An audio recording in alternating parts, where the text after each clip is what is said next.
தொடர் விடுமுறையை ஒட்டி குமரி திருப்பரப்பு அருவியில் சுற்றுலா பயணிகள் குவிந்திருக்கின்றனர். இது தொடர்பான கூடுதல் விவரங்களை தருகிறார் செய்தியாளர் ஜெரால்ட்.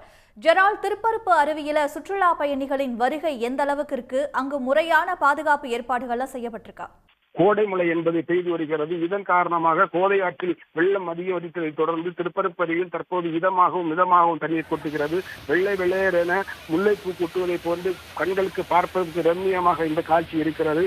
இன்று ஈஸ்டர் விடுமுறை நாளை ஒட்டி தமிழகம் மற்றும் கேரளாவில் இருந்து ஏராளமான சுற்றுலா பயணிகள் அருவிக்கு வந்து அருவியில் அந்த இதமான தண்ணீரில் குளித்து ஆனந்தமாக செல்கின்றனர். அதே போன்று குழந்தைகள் வருவது சிறுவர் குளங்களிலும் குளித்து விளையாடிவிட்டு ஆனந்தமாக செல்கின்றனர்.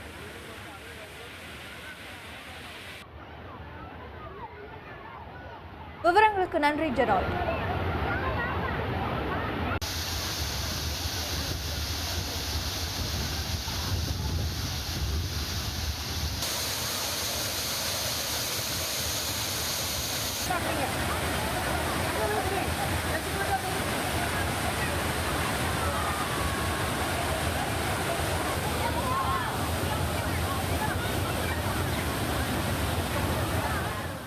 உடனுக்குடன் செய்திகளை தெரிந்து கொள்ள சன் நியூஸ் பெல் ஐகானை கிளிக் பண்ணுங்க.